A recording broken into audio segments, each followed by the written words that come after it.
Here's a rewritten, more emotional, engaging, and simple version of your section in conversational, viral-ready style. Ayoka walked into the sparkling restaurant, her heart buzzing with excitement. It was the company's anniversary dinner, her first big event since joining, and she had imagined herself laughing with her colleagues, sharing stories, maybe even impressing her boss. She wore her favorite dress, a soft gold fabric that shimmered under the lights, and her hair braided neatly with tiny beads catching the glow. The smell of roasted meats and spices made her stomach rumble, but she pushed down her nerves. As she moved toward the table with a hopeful smile, her manager stepped in front of her. "Oh, this section is only for executives," he said, his tone casual, almost mocking. "You can sit outside." A ripple of laughter ran through the group. Ayoka froze. The room suddenly felt too bright, too loud, like everyone was watching her heart break in slow motion. She forced herself to smile, nodded politely, and walked to the small table near the window. Her fingers trembled as she adjusted her chair. The laughter echoed in her ears, but inside, something stronger was stirring, a quiet burning fire. She whispered to herself, "One day I won't need their table. I'll have my own. If you want, I can rewrite the next section, the silent walk home, in the same style so the story keeps building cinematic emotion. Do you want me to do that next?" Here's a rewritten, more emotional, viral-ready version of the silent walk home, in simple, engaging English. That night, Ayoka walked alone through the quiet streets of Nibira. The heels of her shoes clicked softly on the wet pavement, mixing with the faint hum of distant traffic. Rain had fallen earlier, leaving the streets glistening like glass under the city lights, and her reflection flickered in every puddle. She held her coat tighter around her, but it did little to stop the shiver running through her body, not from the cold but from the sting of humiliation. Her mind replayed the dinner again and again. She had worked late nights, given her best to every project, stayed patient even when her ideas were ignored. And yet, in that sparkling restaurant, she had been treated as if she didn't exist. The laughter of her colleagues echoed in her ears, a cruel soundtrack she couldn't escape. Her cheeks burned and hot tears slipped down, blurring the bright neon signs and golden street lamps. She paused under a lonely streetlight, staring at the glimmering puddles at her feet. She wanted to scream, to tell the world how unfair it was, but the words got stuck in her throat. Instead, she whispered softly to herself, "One day, I won't need their table. I'll build my own, and they'll see." Her voice was quiet, but inside it carried the weight of a promise, a fire that humiliation could not douse. Ayoka lifted her chin, letting the rain-soaked wind hit her face, feeling it wash away the last of her doubt. She walked on, each step a little stronger than the last, imagining a future where she would sit at her own table, in a place she had built with her hands, her heart, and her courage. And for the first time that night, a small smile broke through the sadness. She didn't yet know how, but she knew one thing for certain. She was not finished yet. If you like, I can now do the breaking point in the same cinematic, emotional style so the story keeps. Here's a rewritten, simple, emotional, and viral-ready version of the breaking point. The next morning, Ayoka walked into the office with a calm she had spent the night building. Her bag felt heavier than usual, not because of the weight of her things, but because of the decision she was about to make. She approached her manager's desk, her heels silent against the polished floor, and placed her resignation letter in front of him. He looked up, one eyebrow raised, a smirk playing at the corners of his mouth. "You'll be back," he said casually, as if predicting the weather. "People like you don't survive on their own." His words were meant to wound, to shake her, to make her question herself. For a moment the old doubt flickered in her mind, but it was quickly replaced by something far stronger. Ayoka met his gaze steadily, letting the silence stretch between them. She could feel the heat rising in her chest, but it wasn't fear. It was determination, fierce and bright. She said nothing, leaving him staring at the empty envelope in disbelief.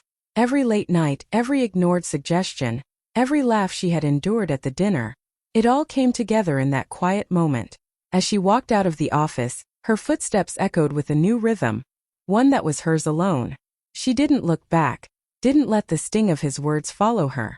Inside, her heart burned with a mix of anger and hope, a fire she knew could not be doused by anyone else's doubt. Outside, the sun was just starting to rise over Nibira City, casting a golden glow over the streets. Ayoka breathed it in, feeling the weight of the past lifting slightly with each step. She whispered to herself, "If they think I can't survive, they have no idea what I'm capable of." In that moment, leaving wasn't defeat. It was the first brave step toward a table she would one day own. A place where respect, not mockery, would greet her. If you want, I can continue with The Seed of an Idea next. Key. Here's a rewritten, simple, emotional, and cinematic version of The Seed of an Idea. That evening, Ioka sank into the worn armchair in her small apartment, the city lights outside casting soft shadows on the walls. She felt drained, her body heavy from the tension of the morning, but her mind refused to rest. Her eyes fell on an old leather-bound book sitting on the kitchen counter, her grandmother's recipe book. The pages were yellowed, edges frayed, filled with her grandmother's neat handwriting and notes about meals that had fed generations of their family. She opened it slowly, running her fingers over familiar recipes: spicy jollof rice, peppered goat stew, roasted plantains with palm oil. Each page carried more than food. It carried memory, love, and resilience.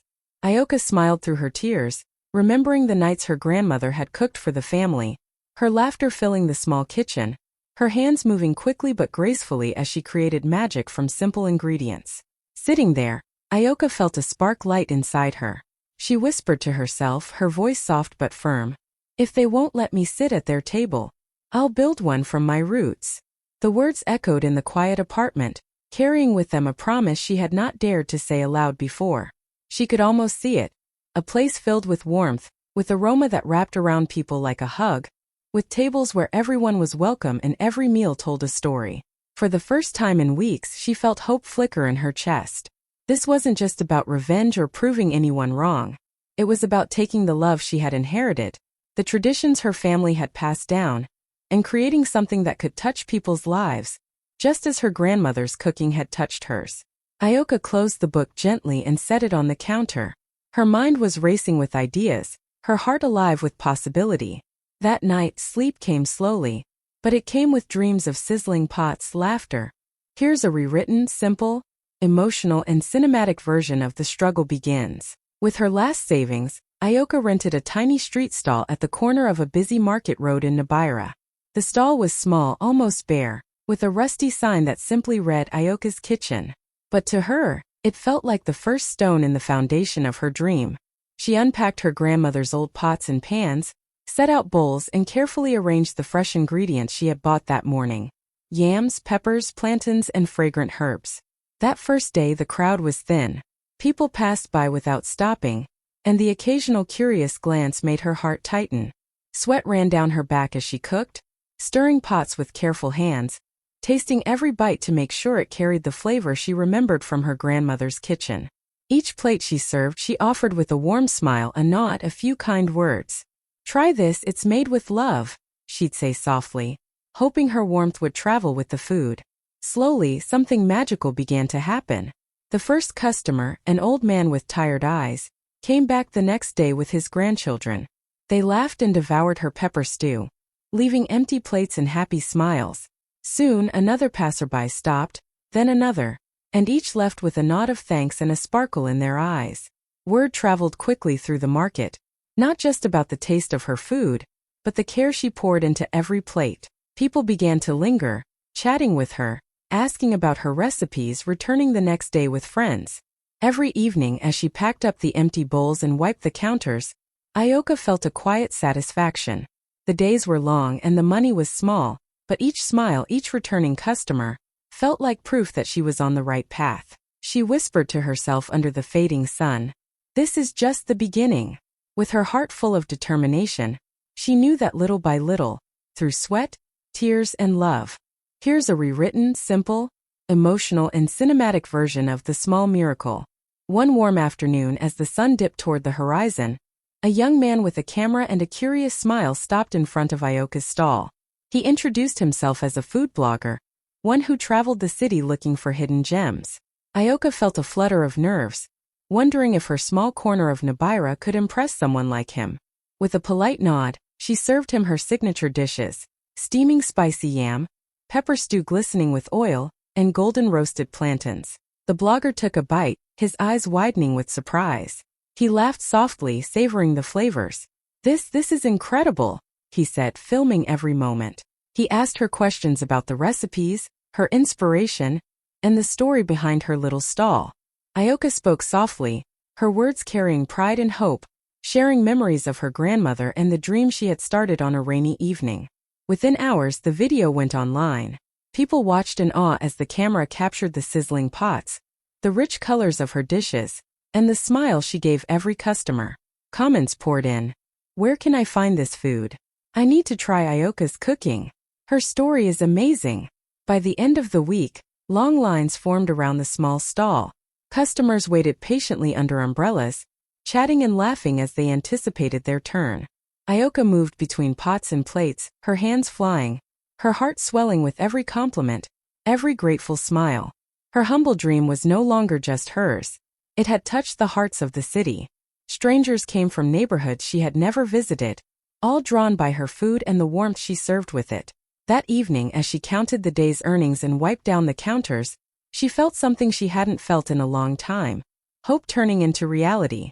She whispered to herself, a quiet laugh escaping her lips. "This is just the beginning. One day this little pot will fee." Here's a rewritten, simple, emotional and cinematic version of the growth. With the money she had earned from her little stall, Ioka finally rented a small restaurant space in a busy part of Nabira City. She painted the walls gold and maroon, colors that felt warm and rich, and hung woven baskets, African masks, and paintings that told stories of her heritage. Every corner of the restaurant carried a piece of her roots, a tribute to her grandmother and the generations of women who had cooked with love before her.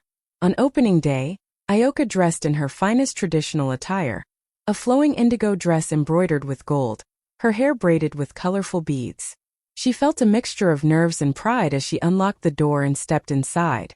The aroma of her cooking, spicy yam, pepper stew, roasted plantains, filled the air instantly. It wasn't just food. It was a feeling, a memory, a comfort that wrapped around everyone who walked in. Customers trickled in at first, curious about the new place, but it didn't take long for word to spread. People came not just for the flavors but for Ioka herself. She greeted every guest with a warm smile, remembering their names, asking how their families were, making each person feel like part of something bigger than a meal. She moved between the tables, carrying dishes, sharing laughter, and occasionally offering little stories behind each recipe. By the end of the first week, her restaurant had become more than just a place to eat. It had become a landmark. People came from all over Nabira to experience the warmth, the flavors, and the energy that Ioka brought. Even strangers felt like friends under the golden lights and woven decorations of her restaurant. Each night, as she closed the doors and took a moment to breathe in the scent of her kitchen, she felt an overwhelming sense of gratitude. From a small street stall to this beautiful space, she realized she was building more than a restaurant, she was BUE. Here's a rewritten, simple, emotional and cinematic version of the return of the mockers. One warm evening, as the golden lights of Ioka's restaurant glowed against the bustling streets of Nabira, a group of suited executives walked in. Their chatter filled the space, confident and loud, until Ioka noticed a familiar figure among them, her former manager. He walked with the same smug posture, scanning the room as if he owned it, unaware that the little corner he once ignored had grown into something extraordinary. Ioka took a deep breath and adjusted her dress, a rich burgundy gown that shimmered under the soft lights. She approached their table with a calm smile, her head held high. "Good evening, welcome to Ioka's pot," she said warmly, setting menus in front of each of them. Her voice carried a quiet authority, the kind that comes from hard work, pain and triumph. Her former manager looked up, frowning slightly. He didn't recognize her at first. The confident, radiant woman in traditional attire standing before him was nothing like the timid employee he had dismissed. Ioka leaned slightly to explain a dish, describing the ingredients with passion and love. As she straightened, his eyes fell on the small brass sign beside the table. Owner, Chef Ioka Adisa. The smirk that had once haunted her dissolved instantly. His lips parted in surprise, then tightened as shame flickered across his face. Around the table, his colleagues whispered and exchanged glances, clearly impressed by the elegance, the taste, and the aura Ioka carried effortlessly. He opened his mouth to say something, but no words came. For the first time, Ioka saw the weight of her determination reflected in his stunned silence. She offered a polite nod, a silent message in her eyes, She had risen, and she had done it with grace, skill, and heart. Turning away, she moved to another table, her head high, the soft jingling of the restaurant's entrance bell marking her every step. Here's a rewritten, simple, emotional, and cinematic version of the invitation. Weeks later, Ayoka was arranging fresh herbs in the kitchen when a courier delivered a neatly sealed envelope. It was heavy and elegant, the kind of envelope that felt important the moment you touched it. She tore it open carefully, her fingers trembling, and pulled out a letter printed on thick, glossy paper. As she read the words, her heart skipped a beat. The letter was from the very company that had laughed at her, the same group that once refused to let her sit at their table. They were planning their next anniversary dinner, and they wanted to host it at her restaurant. Ayoka sank into a chair, staring at the paper, her eyes wide, her breath catching. Her fingers traced the company logo at the top, then the lines that confirmed it. The tables, the lights, the menu, all would be hers to prepare and serve. A slow, incredulous smile spread across her face. She could hear echoes of that terrible night in the luxury restaurant, the laughter that had cut through her confidence like a knife. And now, here she was, the one in control, the one creating the experience, the one who had turned rejection into triumph. Her chest swelled with pride, but it wasn't just pride. It was poetic justice, a quiet, perfect kind of victory that didn't need shouting or revenge. She held the letter against her heart, imagining the night of the dinner. Her restaurant filled with the city's top executives, the lights shimmering, her staff moving gracefully, the aroma of her food filling every corner. She pictured herself greeting guests with calm authority, a smile that carried all the strength and grace she had built over these months. Tears blurred her vision, but they were not tears of sorrow. They were tears of recognition of how far she had come, how she had turned pain into power, and how the same people who once doubted her would now witness her brilliance. Whispering softly, here's a rewritten, simple, emotional, and cinematic version of the night of triumph. The night of the anniversary dinner, Ayoka's restaurant glowed like a jewel in the heart of Nabira City. Soft golden lights reflected off the maroon and gold walls, casting warm shadows across the woven baskets and African art that decorated the space. The air smelled of roasted herbs, sizzling spices, and fresh bread, but beneath it all was a taste of victory, sweet and unmistakable. Executives arrived in tailored suits, their confident chatter filling the room, while photographers moved silently, capturing the elegance of the evening. Cameras flashed as Ayoka greeted each guest with calm poise, her smile radiant but steady. She wore an emerald green gown that shimmered under the lights, gold jewelry glinting against her skin, her hair braided and adorned with tiny beads that caught the glow. Every movement she made radiated quiet power, a strength earned through months of struggle, determination, and resilience. As the guests were seated, Ayoka moved gracefully between tables, describing the dishes with pride and passion. Each plate told a story. Her grandmother's recipes transformed into meals that spoke of love, heritage, and triumph. People whispered among themselves, impressed not only by the flavors but by the woman who had created it all. Even those who once laughed at her stole glances, their expressions a mix of awe, surprise, and perhaps a hint of shame. From the kitchen to the dining area, Ayoka's presence was magnetic. She didn't need to speak loudly or assert herself. The room knew she belonged here, fully and undeniably. Each clink of cutlery and murmur of appreciation echoed like applause in her ears, a symphony of recognition for the journey she had undertaken. Later, as she paused to glance around the room, she felt a deep, glowing satisfaction. This night wasn't just about the company's dinner. It was about every late night, every struggle, every tea. Here's a rewritten, simple, emotional, and cinematic version of the recognition. Ayoka stepped onto the small stage at the center of her restaurant, the warm lights casting a golden glow over her emerald green gown. The murmurs of the crowd quieted as all eyes turned toward her. Whispers rippled through the room, soft but unmistakable. People were talking about her, the same colleagues and executives who once dismissed her, laughed at her, and made her feel invisible. Now they were watching her, fully present with admiration and awe. Her former manager was there too, standing among the crowd in a sharp suit. His eyes dropped to the floor as he realized who she had become. The confident, radiant woman standing before everyone was nothing like the timid employee he had mocked. For the first time, he looked small, overshadowed by the brilliance of someone he had underestimated. Ayoka smiled, a gentle, serene smile that reached her eyes. It wasn't pride or vengeance that colored it, but peace, a deep, quiet satisfaction that comes from knowing you've worked for something, earned it, and claimed it with integrity. She spoke into the microphone with a soft but clear voice, welcoming everyone, telling them about the dishes, the inspiration behind them, and the journey that had brought her here.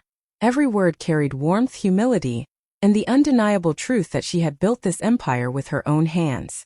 Around her the crowd clapped, some rising to their feet. Faces she remembered, some kind and some cruel, now reflected admiration. She caught glimpses of astonished eyes, whispered apologies, and impressed smiles. And in that moment Ioka realized something profound. This recognition wasn't about proving anyone wrong. It was about honoring herself, her roots, and the journey she had taken. As the applause washed over her, she closed her eyes for a brief second, letting it sink in. She had turned every moment of doubt, every laugh, every painful memory. Here's a rewritten, simple, emotional, and cinematic version of the toast. As the dinner began, the restaurant hummed with excitement, the golden lights reflecting off polished tables and the glimmering faces of the guests. Ioka moved quietly among them, checking dishes, smiling at familiar faces, and feeling the weight of every moment she had worked to reach this night.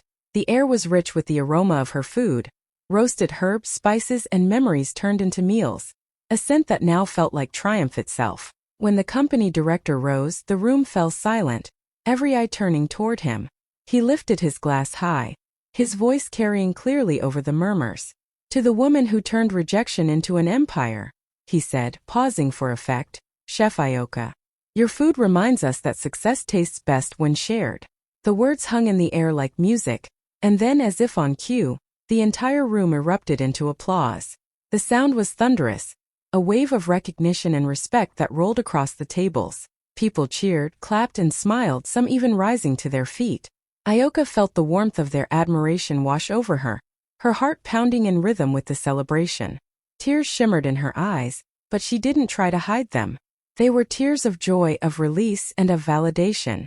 Every struggle, every humiliation, every long night spent perfecting her recipes had led to this moment. She glanced around at the faces before her, some familiar, some strangers, and realized that each person there had witnessed a story of resilience, courage, and determination brought to life. Raising her own glass quietly, Ioka whispered a soft thanks to herself, to her grandmother, and to every small step that had built her journey.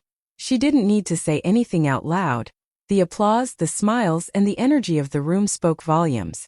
For the first time she felt the full. Here's a rewritten, simple, emotional, and cinematic version of the full circle moment. Later that night, as the last guests laughed and left, Ioka moved through the restaurant, checking that everything was in order. The soft glow of the golden lights reflected on the walls, casting warm shadows over the empty tables.